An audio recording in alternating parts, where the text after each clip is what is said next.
여러분 종종 쿠폰을 받을 경우가 있는데 이 쿠폰을 받으면 그걸 어떻게 사용할 수 있죠? 이 교환할 수 있는 쿠폰 교환소에 가져가면은 상품과 바꿀 수 있죠. 그 쿠폰 교환소를 영어로는 그 리뎀션 센터라고 말하죠. 또 뭐 아마존 아니면 스타벅스 기프트 카드 같은 거 받으실 때가 있잖아요, 선물로. 그런 기프트 카드를 받으면 그거를 우리가 현금화해서 실제로 구매할 그 능력을 갖게 되려면 어떻게 해야 돼요? 그 기프트 카드에 그 번호, 그 리딤 코드 그거 벗겨 가지고 뭐 타이핑을 한다든지 뭐 QR 코드를 찍는다든지 어떻게든 여러분들이 앱에다가 또는 컴퓨터 웹사이트에 들어가서 그 리딤을 해야 된단 말입니다. 제가 지금 리딤을 얘기했는데 이 리딤이라는 말이 뭐죠? 그러니까 그 1대1의 교환 가치로 바꾼다는 거예요. 교환한다는 얘기입니다. 이게 리딤이라는 의미인데 특별히 오늘 본문에는 예수 그리스도를 통해 받은 그 엄청난 은혜를 인하여 우리가 하나님을 찬송하는 장면이 나옵니다. 지난주에는 3절에서 6절까지는 성부 하나님께서 창세전에 택하시고 우리를 하나님의 아들, 딸 삼으시기 위하여 예정하신 그 과거의 복에 대해서 우리가 나누었고 오늘은 현재 그럼 우리가 받은 이 복이 무엇인가? 그것은 바로 구속, 곧 죄사함이며 또한 우리를 그 그리스도를 중심으로 그를 머리로 삼아서 하늘과 땅에 있는 모든 피조물들을 다 그리스도 안에서 통일되게 하려 하심이라 하는 이 말씀으로 우리는 성자 예수 그리스도께서 베풀어 주신 그 은혜를 찬양하려고 합니다. 7절 말씀을 보겠습니다. 우리는 그리스도 안에서 그의 은혜의 풍성함을 따라 여러분 이 그리스도 안에서라고 하는 이 말 가장 핵심적인 말이 지금 오늘 읽은 12절까지의 그리스도 안에서로 시작해서 그리스도 안에서로 끝나는 그러니까 우리의 모든 신령한 복이 어디 있다는 것입니까? 그리스도 안에 있다는 거예요. 우리가 받은 모든 복은 그리스도 안에 있을 때 우리의 소유가 된다는 것이죠.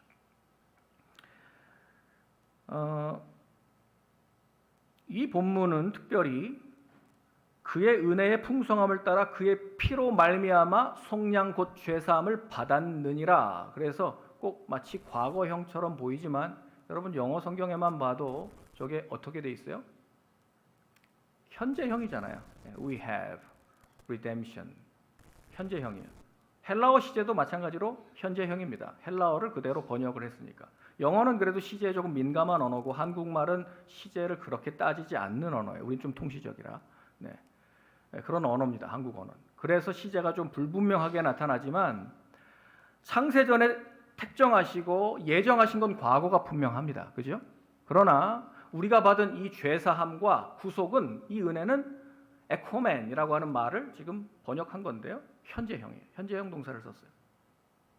이제 다음 주에 살펴볼 성령 하나님께서 우리를 인치시고 보증하신 내용은 미래까지 우리가 천국에 이르기까지 앞으로 될 일을 계속 끌고 가실 예정, 그러니까 미래에 대한 복이 있는데요. 예수님을 통해서 받은 복은 현재적으로 받는 축복이다라는 것을 먼저 여러분들에게 말씀드립니다. 사도 바울은 이 엄청난 예수 그리스도의 사역을 설명하기 위해서 속량, 구속이라고 하는 개념을 들어서 설명합니다.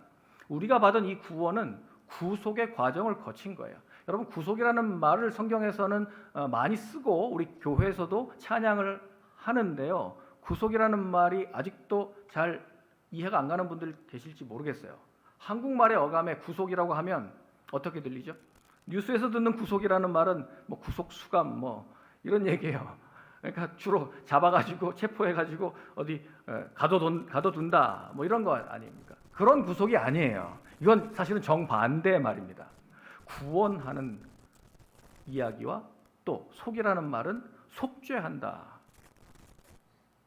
그런 말입니다. 아까 redeem 이 말이 구속이잖아요. redeem. 그러니까 내가 값을 치르고 교환한다. 이런 말이거든요. 이게 구속이라는 기본적인 의미입니다. 로마서 3장 24절에 보면 그리스도 예수 안에 있는 속량으로 말미암아 저 속량이라는 말이 구속이라는 말과 같은 말입니다. redemption. 저 속량으로 말미암아 하나님의 은혜로 값없이 의롭다 하심을 얻은 자 되었느니라. 우리가 어떻게 의롭게 되었어요? 우리는 원래 죄인인데 어떻게 우리가 의롭다함을 받게 되었냐는 것이죠. 그리스도 안에 있는 저 속량으로 말미암아 되었다는 것입니다. 그러니까 속량은 값과 밀접한 관계가 있다는 것을 이해하셔야 됩니다. 예수님은 당신의 임박한 죽음에 대해서 이렇게 예고하신 적이 있습니다. 마가복음 10장 45절에 이렇게 말씀하십니다. 인자가 온 것은 섬김을 받으려 함이 아니라 도리어 섬기려 하고 자기 목숨을 많은 사람의 대속물로 주려 함이니라. 여기도 당신의 목숨을 뭘로 주신다고요? 대속물. 저 대속물이라는 말이 리트론인데 원어로 리트론이라는 말은 랜섬이에요. 속전, 몸값, 보상금, 보석금. 그러니까 이 속전을 갚아야만 그 사람 억류되어 있는 사람을 빼낼 수가 있다는 얘기라는 말입니다. 이게 구속의 기본 의미입니다. 로마 사회는요, 지금 에베소를 포함한 이 로마 사회는 노예 제도가 아주 횡행하던 시대였고 노예가 굉장히 많았습니다. 로마 제국에만 2천만 명이 넘는 노예가 있었습니다. 아주 큰 사업이었어요. 만약에 사랑하는 사람이나 친구가 뭔가 잘못했거나 빚을 크게 져서 노예로 팔렸다면 그 사람을 내가 건져내야 되겠는데 건지려면 어떻게 해야 됩니까? 되사는 수밖에 없어요. 돈 주고 그 노예 시장에서 내가 다시 사가지고 이제 노예 증서를 도장을 찍고 이 사람 완전히 자유가 됐다라고 하는 것을 인증하면서 해방시켜 줄 수 있는 거예요. 그러니 여러분 이 구속이라는 말이 로마에서는 그냥 쉽게 통용되던 말입니다. 다 이해하는 말이에요. 근데 이 헬라어에 보면 이 구속, 속량에 해당하는 법률 용어가 두 가지가 나오는데 하나는 아고라조, 엑스아고라조 이 두 말이 나와요. 아고라조라는 말이 나와요. 여러분 아고라는 아시죠? 아고라. 다음에 아고라. 아고라가 뭐죠? 시장. 그러니까 아고라에서 나온 말이에요. 시장에서 노예 시장에서 내가 돈 주고 샀다는 거예요. 아고라조. 그러니까 이게 산다는 얘기예요. 내가 구매를 했다는 얘기입니다. 두 번째는 리트로라고 하는 말입니다. 리트로라고 하는 말은요, 아까 리트론, 속전, 뭔가 몸값 이런 얘기예요. 리트론. 그러니까 사로잡힌 상태에서 풀어준다 하는 말이에요. 좀 더 강한 의미이죠. 그래서 여러분 구속, 속량이라는 말을 아폴리트로시스라는 말을 썼어요. 거기 리트론이 들어가죠. 아폴리트로시스. 돈 주고 샀다는 거예요. 빼냈다는 얘기예요. 그래서 구약에서는 출애굽 사건을 하나님께서 속량하셨다라고 그렇게 표현하십니다. 출애굽기 6장 6절을 보면 그러므로 이스라엘 자손에게 말하기를 나는 여호와라 내가 애굽 사람의 무거운 짐 밑에서 너희를 어떻게 했어요? 빼내며 그들의 노역에서 너희를 건지며 편팔과 여러 큰 심판들로서 너희를 속량하여 리트로소마이 속량했다는 거예요. 내가 너 돈 주고 샀다. 내가 너 빼냈다. 구원했다. 이런 의미입니다. 하나님의 새 언약의 백성들인 우리 교회도 속량을 받았습니다. 그래서 우리가 구원받았다는 것을 두 번째 출애굽에 비유하곤 합니다. 갈라디아서 3장 13절에 보면 그리스도께서는 그들을 율법의 저주에서 우리를 사셨어요. 값을 치르고 사셨단 말입니다. 고린도전서 7장 23절에 보면 그들은 값으로 사신 바 되었다. 우리를 말하는 거예요. 우리는 값으로 사신 바 되었어요. 그러니까 우리는 누구 거예요? 예수님이 사셨기 때문에 예수님의 소유예요. 이게 구속의 의미입니다. 디도서 2장 14절에도 속량을 확보하기 위해서 십자가에 흘리신 그리스도의 피가 바로 그 속전, 그 몸값이 된다는 거예요. 그 값을 지불하셨기 때문에 우리를 마귀의 소유에서 빼내셨습니다. 죄의 종에서 우리를 자유케 하셨습니다. 율법의 저주에서 우리를 속량 사셨단 말입니다. 할렐루야. 이것이 구속의 은혜입니다. 그래서 원래는 우리가 범죄했기 때문에 우리가 받아야 할 형벌인데 예수 그리스도께서 대신 그 죄값을 받으심으로 우리는 더 이상 그 죄와 상관이 없게 됐다는 얘기예요. 죄는 내가 졌는데 지금 형벌은 누가 지었어요? 형벌은 예수 그리스도께서 갚으셨기 때문에 우리는 그 형벌 갚아서 재판석에서 판사가 무죄라고 말하는 거예요. 내가 죄가 없어서 무죄가 아니에요. 보석금을 누군가가 지불했기 때문이에요. 이것이 우리의 구원이라고 하는 사실입니다. 아담의 타락 이후로 모든 인간은 죄의 노예 상태로 태어나죠. 그래서 부패하고 악하고 창조자로부터 분리된 상태로 태어납니다. 이것이 우리의 안타깝지만 인간의 운명입니다. 어떤 사람도 죄에서 자유한 사람이 한 명도 없어요. 어느 인간도 죄의 그 결과로부터 그러니까 자유로울 수가 없습니다. 죄의 결과, 죄의 삭시 뭡니까?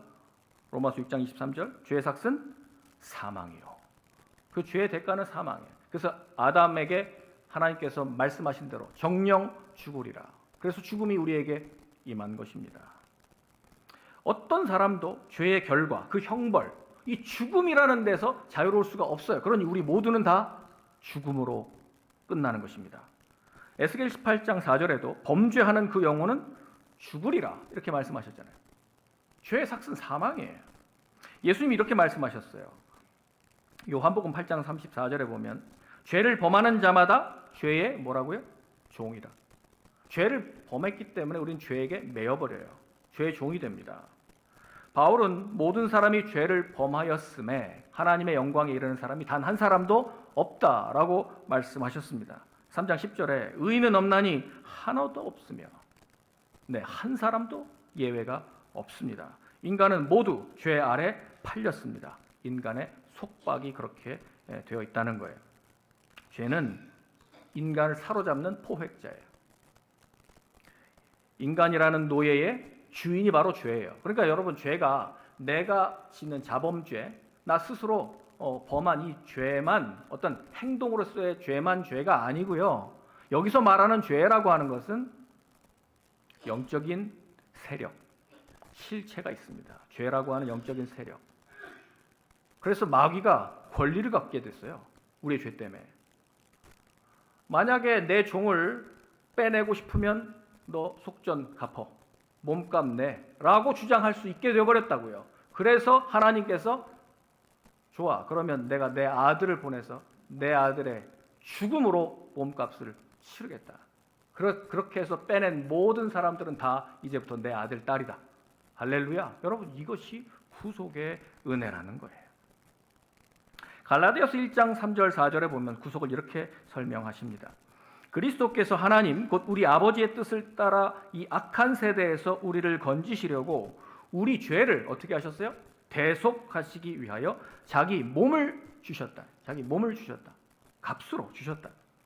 그리스도께서 우리를 위하여 저주받은 바 되사 율법의 저주에서 우리를 속량하셨다. 3장 13절에 보면 그리스도께서 우리를 율법의 저주에서 우리를 속량하셨다. 지금 속량이라는 말, 구속이라는 말 이게 다 같은 말입니다. 값 주고 사셨다라는 말입니다. 그러므로 그리스도께서 우리를 자유롭게 하시려고 여러분들을 자유케 하셨으니 다시는 종의 멍에를 매지 말라고 말씀하십니다. 자유케 되었는데 왜 다시 죄로 돌아갑니까? 왜 다시 종의 멍에로 돌아갑니까? 그 아들 안에서 우리는 속량을 얻었습니다. 그래서 골로새서 1장 13절에서 이렇게 말합니다. 그가 우리를 흑암의 권세에서 죄의 종된 그 자리에서 우리를 건져내서 어디로요? 그의 사랑의 아들의 나라, 예수 그리스도를 통해서 그의 사랑의 아들의 나라로 옮기셨으니 하나님이 가장 사랑하시는 그의 아들은 예수 그리스도신데 우리가 그 예수 그리스도의 핏값으로 그 그리스도 안에 들어가면 우리는 그 아들로 인해서 하나님의 자녀가 되는 것입니다. 오늘 본문에서는 하나님이 타락한 인간에게 당신의 아들 예수 그리스도를 통해 주시는 이 구속, 속량의 5가지 요소를 제시합니다. 첫 번째는 구속하는 자, redeemer.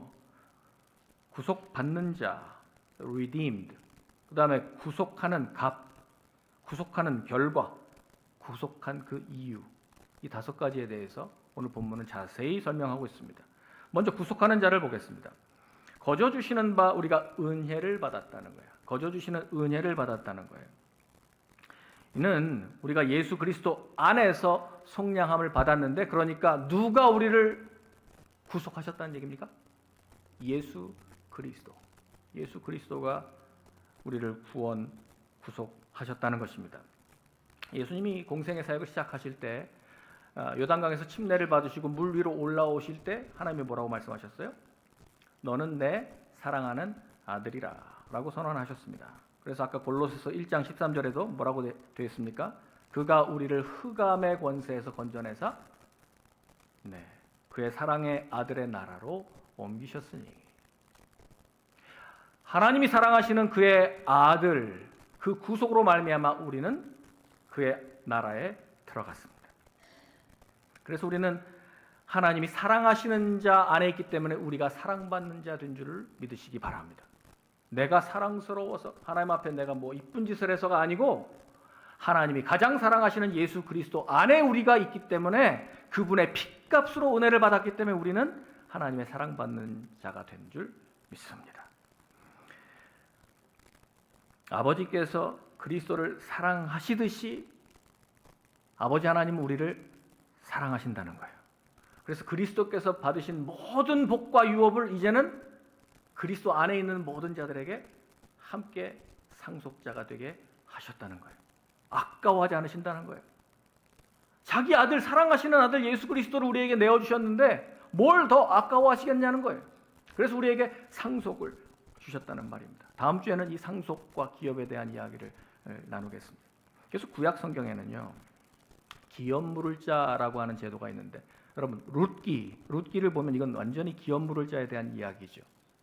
나오미와 룻이 이제 남편들이 죽고 더 이상 아들도 없이 망한 이후에 베들레헴 고향으로 돌아왔습니다. 그때 베들레헴의 친족 중에, 가까운 친척 중에 기업을 물러줘야 될 기업 물을 자, 고엘이라고 하는 사람이 있었는데, 이 고엘이라고 하는 이 제도, 이걸 영어로 말하면 redeemer예요. 고엘이 구원자예요. 누가 기업을 물을 수 있습니까? 세 가지 자격이 있어요. 첫 번째, 구속이 필요한 자와 관련이 있어야 된다. 아주 가까운 사람이어야 한다. 두 번째, 그가 값을 지불할 수 있는 능력이 있어야 된다. 왜냐하면 되살려면 그 사람의 땅, 그 기업을 되살려면 그 정도로 돈을 주고 살 만큼의 재력이 있어야 되거든요. 세 번째, 그럴 뜻이 있어야 된다. 분명하게 내가 그 갚을 의지가 있어야 돼요. 사실 여러분, 보아스가 기업 물을 자가 되었는데 사실 보아스보다 더 가까운 친족이 있었죠. 그런데 그가 뜻이 없었어요. 난 포기하겠다. 그랬더니 보아스가 오케이, 그럼 내가 기업 물으겠다라고 해서 룻과 결혼하고 룻을 통해서 이제 오벳을 낳고 이세를 낳고 다윗의 증조모가 된 것 아닙니까? 여러분, 이것이 지금 룻기의 이야기인데, 룻기의 이야기는 기업 물을 자, 리디머에 대한 이야기를 하고 있습니다. 그런데 우리 주 예수 그리스도께서는 이 세 가지 조건을 완벽하게 충족시키신 구원자가 되신 줄 믿습니다. 두 번째, 구속받는 자입니다.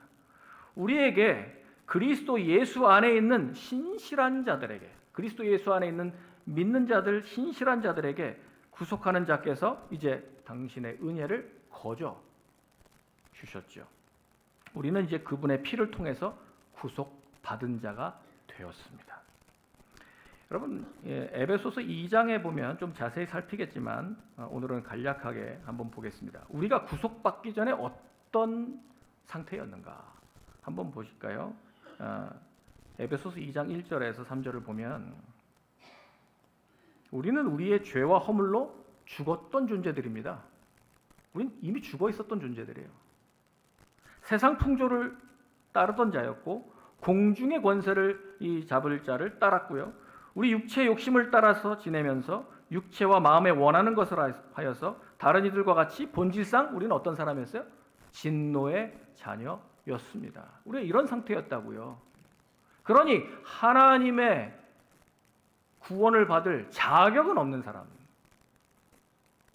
그러나 예수께서 이 자격 없는 죄의 종이고 마귀에게 속해 있었던 우리를 위해서 당신이 구원자가 되셔서 우리를 건져내셨다는 것입니다. 디도서 2장 14절에 보면 우리를 대신하여 자신을 주심은 모든 불법에서 우리를 어떻게 하셨어요?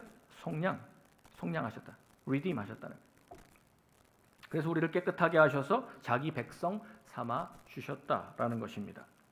그런데 여러분, 내가 이 구원이 필요하다는 것을 스스로 자각하기 전까지는 요구를 안 해요, 사람들은.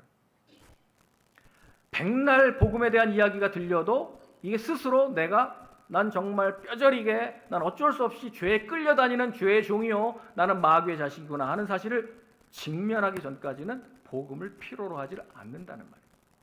예수님 앞에 나는 구원자가 필요합니다라고 나오지를 못하더라는 거예요. 이게 인간의 안타까운 현실이에요. 그러나 인간이 이것을 깨달을 때 그 죄의 저주로부터 우리를 속량하시고 해방시키는 그리스도의 몸에 우리는 소속이 되는 것이죠. 여러분, 우리는 예수님의 구속을 받지 않으면 우리는 나중에 어디로 떨어지냐면 죄와 그 사망의 그 결과 지옥의 형벌로 떨어지는 거예요. 그것이 결정된 운명입니다. 여기서 건진받을 수 있는 유일한 길은 예수 그리스도의 구원을 우리가 믿음으로 받아서 그리스도 안에 거하는 것, 이 길 외에는 없습니다. 세 번째, 그럼 구속하시는 그 값이 무엇인가? 에베소서 1장 7절을 다시 한번 보겠습니다. 우리는 그리스도 안에서 그의 은혜의 풍성함을 따라 그의 무엇으로? 피로. 이게 구속의 값입니다. 그의 피로 속량을 받았습니다. 구속의 값은 그의 피입니다. 인간을 노예 시장에서 되살려면 하나님의 아들의 피를 지불해야 하는 것이죠. 그래서 피 흘림이 없은즉 사함이 없느니라. 구약의 모든 제사에 왜 그렇게 짐승을 죽여서 피를 흘리고 피를 제단에 뿌려야 했는가? 이 피에 생명이 있고 이 피 흘림, 결국 죽음으로만 갚을 수 있다. 죄의 결과는 사망이기 때문에 우리를 사망의 운명에서 건져내려면 누군가 죽어야 된다는 얘기예요. 그러나 여러분, 구약의 제사는 한계가 있죠. 일회성이고 또 그것으로 영원히 우리가 용서함을 받지 못하잖아요. 그래서 하나님의 아들인 사랑받으시는 예수 그리스도께서 값을 지불하시기 위해 당신의 몸을 깨뜨려 피를 완전히 쏟아 주셨다는 거예요. 그래서 구약의 제사는 전형적인 대체물입니다. 그거는 상징이에요. 앞으로 오실 예수 그리스도의 완전한 구속을 예표하는 것입니다. 히브리서 10장 4절과 10절을 한번 보면 황소와 염소의 피가 능히 죄를 없이 하지 못하느니라 그랬잖아요. 네, 능히 없앨 수는 없어요. 그때 한 번. 네.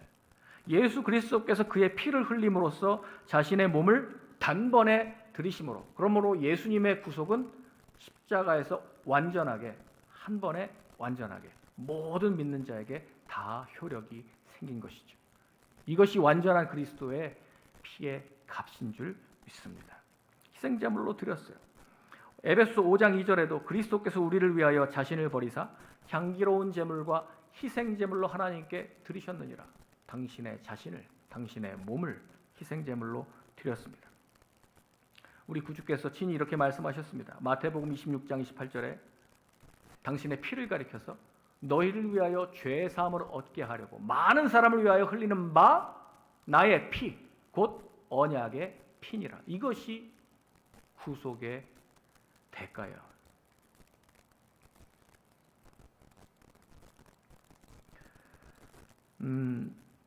우리 히브리서 9장 12절에 보면 히브리서는 이 주제를 가지고 아주 자세하게 제사와 비교하면서 설명하고 제사장과 또 대제사장 되신 예수님을 비교하는데요. 이렇게 말하고 있습니다. 염소와 송아지의 피로 하지 않고 오직 자기의 피로 영원한 속죄를 이루사 단번에 성소에 들어가셨느니라. 염소와 황소의 피와 및 암송아지의 죄를 부정한 자에게 뿌려 그 육체를 정결하게 하여 거룩하게 하거든. 구약의 제사로도 일회성이지만 한 번 우리를 용서함을 받게 하고 거룩하게 만들 수 있거든. 하물며 영원하신 성령으로 말미암아 흠없는 자기를 하나님께 드린 그리스도의 피가, 하나님의 사랑받는 그 아들의 피가 어찌 너희 양심을 죽은 행실에서 깨끗하게 하고 살아계신 하나님을 섬기게 하지 못하겠느냐. 우리가 대속함을 받은 것은요, 은이나 금같이 없어질 것으로 된 것이 아니요. 베드로전서 1장 18절에 보면 오직 흠없고 점없는 어린 양 같은 그리스도의 보배로운 무엇이요? 피. 보배로운 그 피로 말미암아 우리가 구속된 줄 믿습니다. 은이나 금같이 없어질 걸로 우리가 그 속전, 돈 주고 우리 사신 게 아니에요. 영원하신 이 세상에서 가장 거룩하시고 하나님이 사랑하시는 그 아들의 몸을 깨뜨려서 우리를 위하여 흘리신 그 언약의 피로 말미암아 우리는 값으로 사신 바 되었다는 말입니다. 그러니 어느 누가 우리가 받은 이 구원을 흔들 수가 있겠습니까? 요한계시록 5장에 보면 우리가 설교 후에 이 찬양을 할 건데요. 요한이 네 생물과 24장로들이 찬양하는 모습을 보게 됩니다. 두루마리를 가지시고 그 인봉을 떼기에 합당하시도다. 그 어린 양을 찬양하는데 일찍이 죽임을 당하사 각 족속과 방언과 백성과 나라 가운데에서 사람들을 피로 사서 누구예요? 예수 그리스도. 사람들을 피로 사서 하나님께 드리시고 그들로 우리 하나님 앞에서 나라와 제사장들을 삼으셨으니 그들이 땅에서 왕 노릇 하리로다. 할렐루야. 우리가 교회로 부르심을 받기까지 예수 그리스도가 당신의 피를 우리를 위하여 희생해 주셨기 때문에 그 피로 말미암아 우리는 죄의 노예, 마귀의 종된 자리에서 값으로 사시고 우리를 건져내셨다는 말입니다.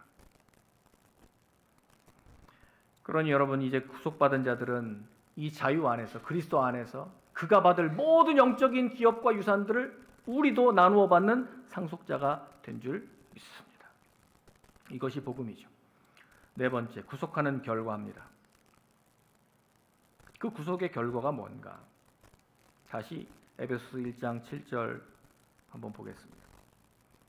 우리는 그리스도 안에서 그의 은혜의 풍성함을 따라 그의 피로 말미암아 속량을 받았는데요. 그 결과, 구속함을 받은 결과가 뭐예요? 속량, 곧 죄사함을 받는다는 거예요. 이 구속을 받으면 죄사함이 우리에게 온다는 거예요.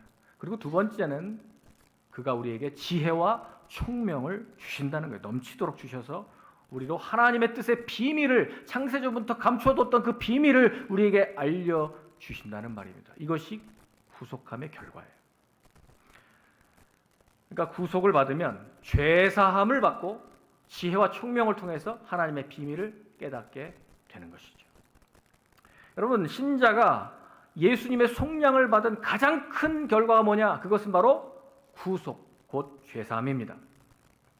최후의 만찬에서 예수님이 이렇게 말씀하셨죠. 죄를 사하기 위하여, 죄사함을 얻게 하려고 많은 사람을 위하여 흘리는 바 나의 피, 곧 언약의 피니라.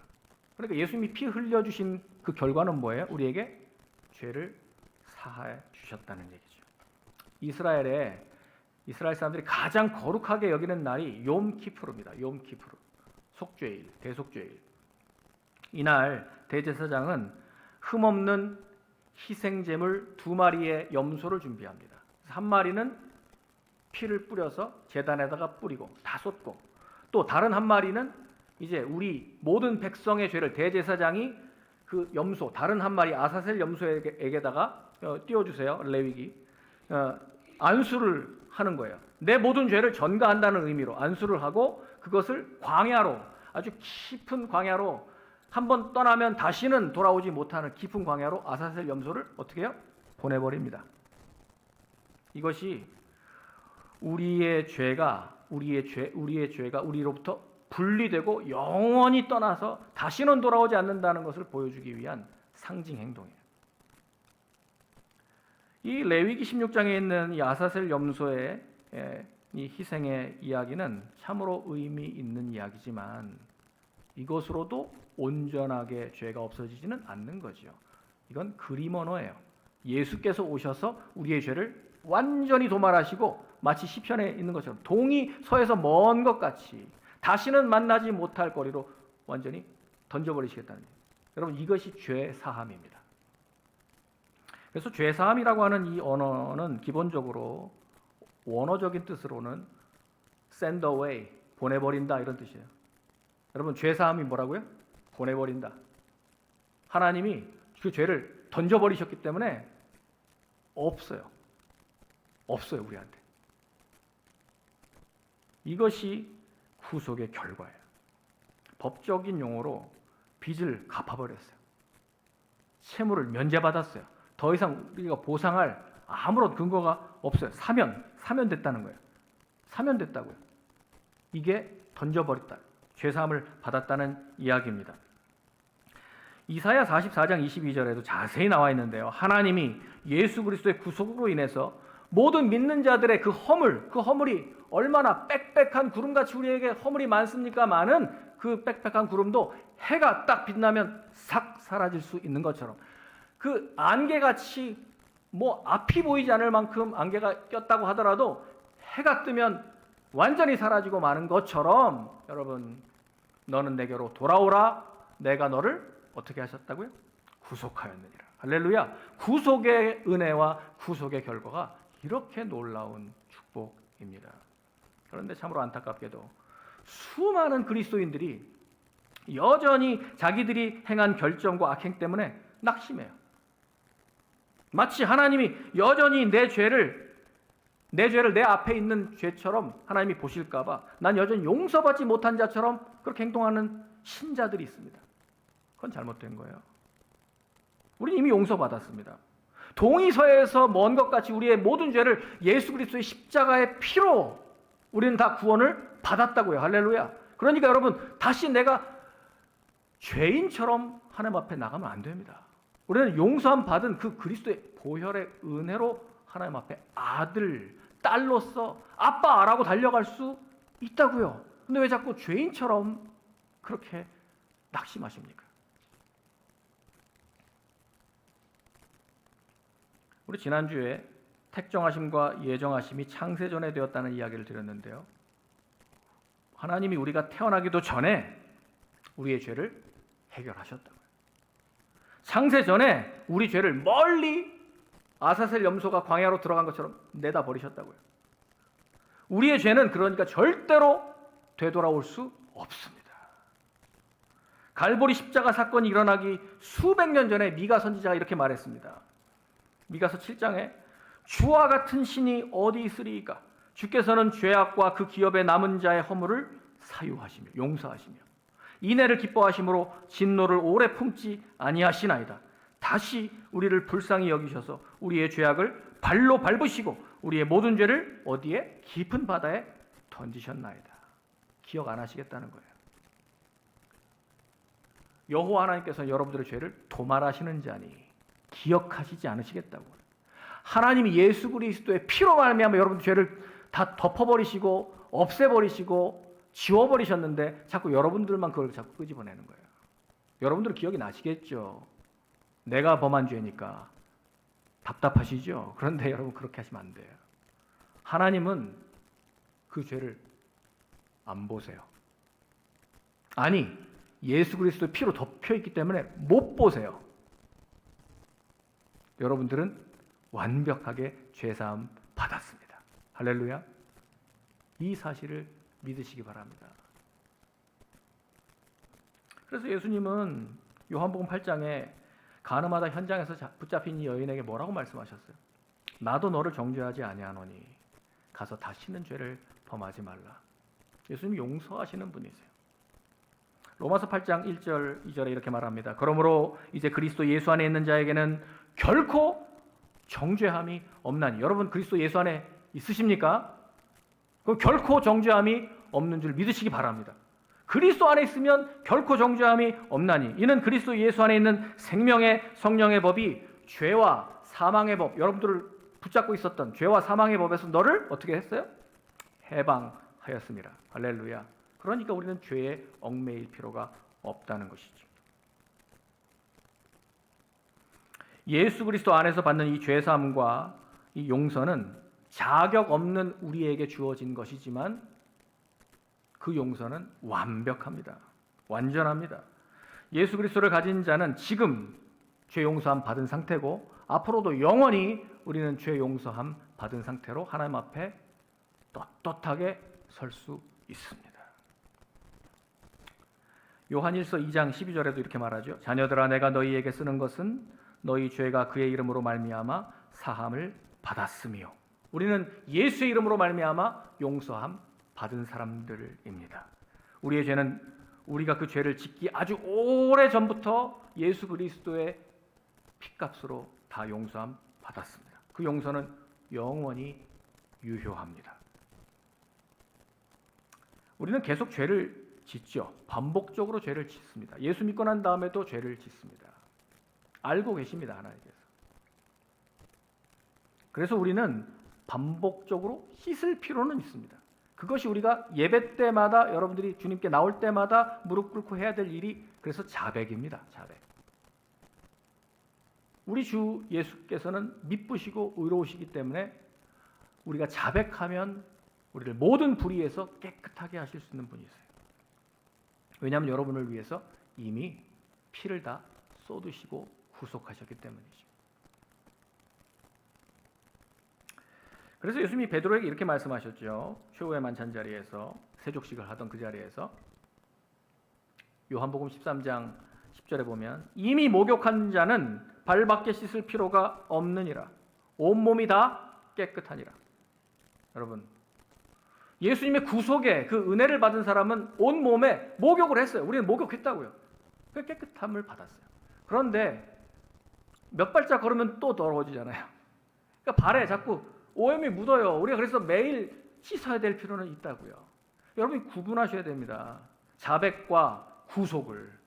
우리는 예수의 구속을 받았기 때문에 우리는 완전히 죄사함을 받았습니다. 그러나 우리가 그 이후에 구원받은 이후에 묻게 되는 우리의 허물과 죄악, 날마다 예수께 나아가 씻음을 받으셔야 되는 것이죠. 그래서 예수님은 마태복음 6장에 우리가 용서받았으니 용서하면서 발을 계속 씻어야 된다라고 기도를 이렇게 가르쳐 주셨어요. 주기도문입니다. 마태복음 6장 12절. 우리가 우리에게 어떻게 해요? 죄 지은 자를 사하여 준 것 같이 우리의 죄를 사하여 주시옵고. 14절.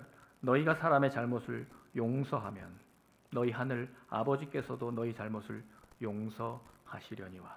너희가 사람의 잘못을 용서하지 아니하면 너희 아버지께서도 너희 잘못을 용서하지 아니하시리라. 우리가 받은 이 구속과 죄 용서는 영원하고 완벽한 것이지만 여러분들이 관계에서 여러분들이 지금 나에게 잘못한 분, 어떤 용서하지 못할 어떤 그런 사건들, 이런 것들을 내가 용서하지 않으면 내가 하나님 앞에 나도 용서를 못 받는다니. 이건 씻음의 이야기인데 여러분들을 더 자유케 하시기 위해서, 여러분들 하나님과 더 친밀한 관계로 초대하시기 위해서, 여러분들 자유케 해주시기 위해서 주님은 이 이야기를 하시는 겁니다.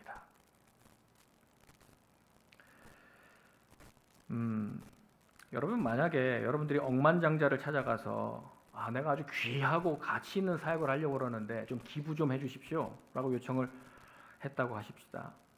근데 억만장자가 30불짜리 수표를 이렇게 써서 줬어요. 그러면 그는 부자니까 자신의 그 풍요로움에서 돈을 준 거겠죠?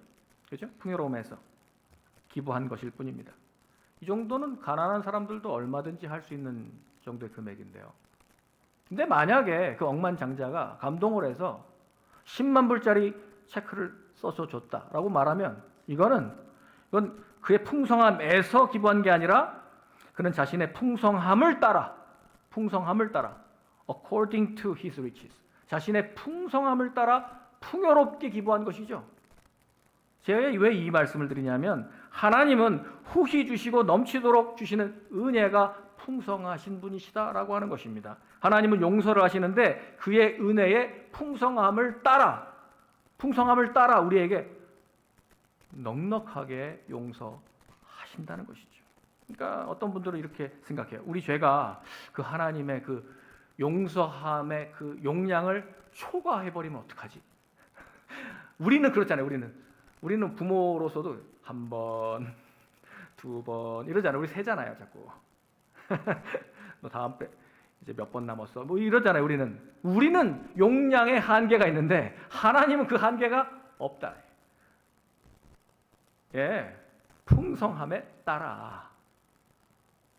그러니까 여러분 조마조마하실 필요 없습니다. 그렇다고 죄를 막 지으라는 얘기가 아니고요. 그러니까 구원받고 깨끗함을 받은 사람들은 죄를 안 지으려고 굉장히 노력해요. 그리스도인들은. 그런데도 묻으니까 오염이 되니까 또 발을 씻어야 되는데 오늘 나는 이건 도무지 용서받을 수 없을 거야. 이건 하나님도 나를 이거 용서 안 하실 거야. 그러한 죄가 있을까요? 하나님께? 그런 죄가 있을까요? 하나님께 그 용서의 한도가 초과되는 죄가, 그렇게 큰 죄가 있을까요? 없습니다. 없습니다. 예수님의 십자가 옆에 있었던 살인자 강도도 그날 용서함 받았습니다. 어떠한 죄도. 여러분 불안해하지 마십시오. 죄가 더한 곳에 은혜가 더하다고 막 죄를 지으란 얘기가 절대로 아닙니다. 오해하지 마십시오. 제가 정말 줄타기 하기가 어렵습니다. 여러분들이 오해할까 봐. 근데 정말 구원받은 사람, 구속의 은혜로 예수의 피로 깨끗함을 받은 사람들은 어떻게든 목욕을 했기 때문에 오물을 안 묻히려고 굉장히 노력합니다. 그게 그리스도인의 특징이에요. 근데 불안하지 않으셔도 됩니다. 여러분들이 받은 이 구속 죄사함은 앞으로 천국 갈 때까지 유효한 줄 믿으시기 바랍니다. 흔들리지 마십시오. 두려워하지 마십시오. 하나님께 언제든지 나가서 아빠 하고 나가는 거야. 아빠인데 뭘 용서를 못하겠어요. 엄마는 죽을 죄를 지고 감옥에 처박힌 그 아들도 엄마는 용서합니다. 용량초가가 안 나와요. 근데 하물며 부모는 용서를 못할 큰 엄청난 죄일지라도 하나님께는 용량의 한계가 없으십니다. 자, 8절입니다. 두 번째 그 구속의 결과, 그건 바로 우리에게 모든 지혜와 총명을 넘치도록 주십니다. 왜 주실까요? 왜 지혜를 주실까요?